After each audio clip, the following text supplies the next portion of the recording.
नमस्कार दोस्तों, आज मैं आपके लिए एक छोटी सी कहानी लेकर आया हूँ। हमें उम्मीद है कि आपको यह कहानी बेहद अच्छी लगेगी। दोस्तों, विजयनगर के राजा कृष्णदेव राय को अद्भुत व विलक्षण चीजें संग्रह करने का बहुत शौक था। हर दरबारी उन्हें खुश रखने के लिए ऐसी ही दुर्लभ वस्तुओं की खोज में रहता था ताकि वह चीज महाराज को देकर उनका शुभचिंतक बन सके तथा रुपये भी ऐंठ सके। एक बार एक दरबारी ने एक अनोखी चाल चली। उसने एक मोर को रंगों के एक विशेषज्ञ से लाल रंगवा लिया और उस लाल मोर को लेकर वह सीधा राजा कृष्णदेव राय के दरबार में पहुंचा और राजा से बोला, महाराज, मैंने मध्य प्रदेश के घने जंगलों से आपके लिए एक अद्भुत व अनोखा मोर मंगाया है। राजा कृष्णदेव राय ने उस मोर को बड़ी गौर से देखा। उन्हें बड़ा ताज्जुब हो रहा था। लाल मोर, वास्तव में आपने हमारे लिए अद्भुत चीज मंगाई है।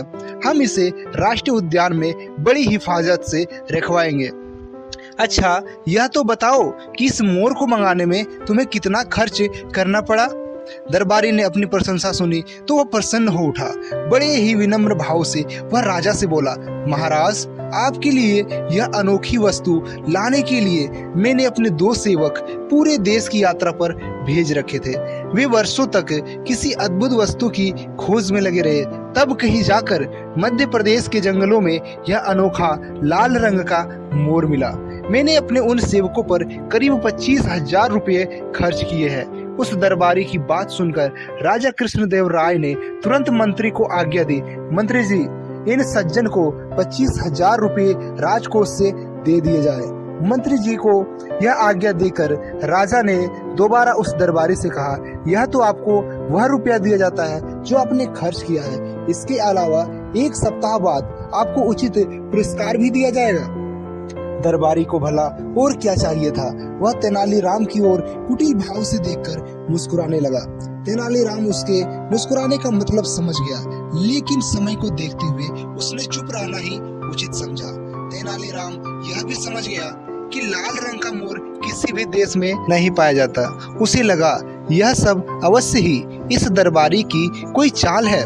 बस फिर क्या था, तेनालीराम ने दूसरे ही दिन उस रंग विशेषज्ञ को खोज निकाला जिसने लाल मोर तैयार किया था।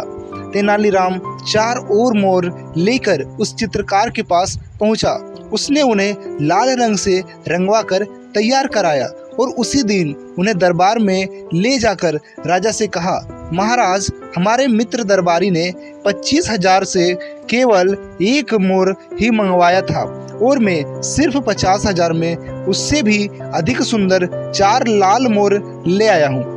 राजा ने देखा, सचमुच तेनालीराम के चारों मोर उस दरबारी वाले मोर से अधिक सुंदर और सुर्ख लाल रंग के थे। राजा को आज्ञा देनी पड़ी, तेनालीराम को राजकोष से 50,000 रुपये फौरन दे दिए जाए। राजा कृष्णदेव राय की यह आज्ञा सुनते ही तेनालीराम ने एक आदमी की ओर इशारा करते हुए राजा से कहा, महाराज, पुरस्कार का सही अधिकारी यही कलाकार है, मैं नहीं हूँ। यह आदमी एक अनोखा चित्रकार है। यह किसी भी वस्तु का रंग बदलने की कला में निपुण है। इसी ने नीले मोरों का रंग लाल करने की कला दिखाई है। अब राजा को सारा गोरख धंधा समझते देर नहीं लगी। वह समझ गए कि पहले दिन दरबारी ने उन्हें मूर्ख बनाकर रुपये ठगे थे। राजा ने फौरन ही उस दरबारी पर 25,000 लौटाने के साथ ही 5,000 रुपये जुर्माने का आदेश दिया और चित्रकार को पुरस्कृत किया। दरबारी बेचारा क्या करता, वह अपना समूह लेकर रह गया। राजा कृष्णदेव राय को खुश करने के सनक में चक्कर में 5,000 रुपये भी गंवाने पड़ गए। दोस्तों, मिलते हैं आपसे अगले वीडियो में ऐसी ही एक नई कहानी के साथ।